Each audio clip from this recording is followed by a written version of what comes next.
Boleh bayangkan tak, bila kau nak buat majlis kahwin dekat rumah kau, lepas tu pada hari yang sama, jiran sebelah rumah kau ada orang meninggal.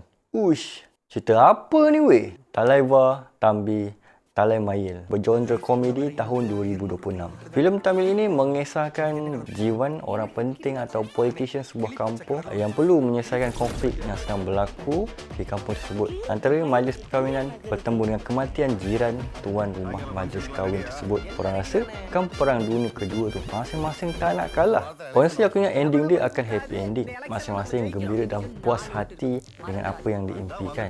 Seorang nak majlis perkahwinan grand, seorang lagi nak ada upacara kematian ayah dia yang boleh kata grand lah. Masing-masing tak nak kalah waktu dan hari yang sama. Kau rasa memang haru biru weh. At first aku ingat si Jiwan, hero dalam filem ni bolehlah selesaikan krisis yang berlaku. Dia cubalah juga nak selesaikan. Tapi banyaklah part kelakar dan tak kering gusi tu. Asyik nak ketawa je.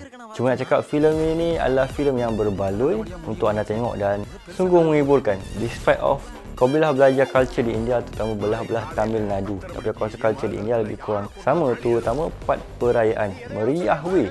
Overall aku sangat enjoy. Ending dia memang wow, berdekah dek. Rating aku bagi 8 poin per 10. So apa komen anda?